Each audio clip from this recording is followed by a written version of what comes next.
ബ്രാഹ്മണർക്ക് ദാനം നൽകിയ പശുക്കൾ കടിഞ്ഞൂൽ പെറ്റവയും കൊമ്പും കുളമ്പും സ്വർണം, വെള്ളി എന്നിവ കൊണ്ട് പൊതിഞ്ഞലങ്കരിച്ചവയും സ്വർണവസ്ത്രങ്ങൾ പുതച്ചവയുമായിരുന്നു.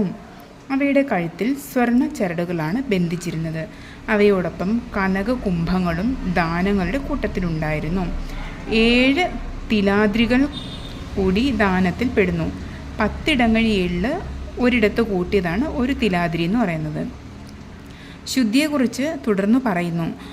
മൂലകൃതിയിലെ ആശയം ഇവിടെ നൽകുന്നു. അതായത് കാലം കൊണ്ടും കുളി, ശൗചം എന്നിവ കൊണ്ടും തപസ് കൊണ്ടും യാഗം കൊണ്ടും ദാനങ്ങൾ കൊണ്ടും സന്തോഷങ്ങൾ കൊണ്ടും ദ്രവ്യങ്ങൾ ശുദ്ധമാകുന്നു.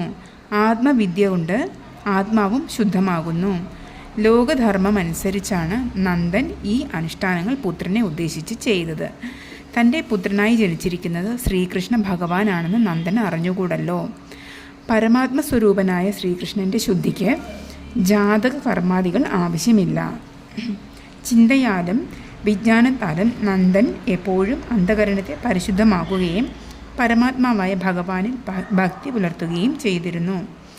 ദാനവും നൽകി ഏവരും വന്ദിതന്മാരായി ഭവിച്ചു. ബ്രാഹ്മണർ സ്വസ്തിവാചകം പറഞ്ഞു. പുരാണ കഥകൾ പറയുന്ന സൂതന്മാരും വംശമാഹാത്മ്യം പറയുന്ന മാഗധന്മാരും സമയോചിതം പോലെ സ്തോത്രാദികൾ ചെയ്യുന്ന വന്ദികളും മംഗളകരമായ വാക്കുകൾ പറഞ്ഞു. നന്ദൻ്റെ സഭയിലെത്തിയിരിക്കുന്ന അവരേവരെയും ആശീർവാദം വർഷിച്ചു. ആകെക്കൂടി അവിടെ രാജകീയമായ ഉത്സവത്തിൻ്റെ അന്തരീക്ഷം സംജാതമായി. ഗായകന്മാർ ഗാനം ആലപിച്ചു. വാദ്യക്കാർ ഭേരി, ദുന്ദുബി മുതലായ വാദ്യങ്ങളുടെ മേളം ഉണർത്തി. ശബ്ദവിന്യാസം ഈ ഭാഗത്ത് ഉത്സവ പ്രതീതി ജനിപ്പിക്കുന്ന രീതിയിലാണ്. മൂലകൃതിയിലെ വിവരണത്തിൽ നിന്ന് ഗോകുലം മുഴുവൻ ഏതോ അലൗകിക സൗഭാഗ്യലബ്ധിയാൽ ആയാണ് അനുവാചകർക്ക് തോന്നുന്നത്.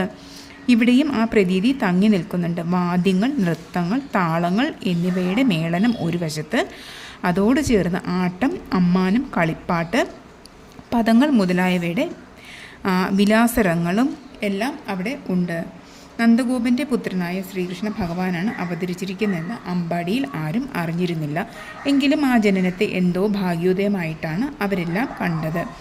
അവരറിയാതെ തന്നെ അവരുടെ ഹൃദയത്തിൽ ആഹ്ലാദത്തിൻ്റെ വേലിയേറ്റമുണ്ടായി. അതിൽ നിന്നാണ് ഉത്സവം ഉണരുന്നത്. ലക്ഷ്മി ദേവി വസിക്കുന്നത് മൂലം അമ്പാടിയിൽ ഐശ്വര്യങ്ങൾ തുളുമ്പി നിന്നു. അവിടെയുള്ള മൺകോട്ടയുടെ അകം മുഴുവൻ അലങ്കൃതമായി.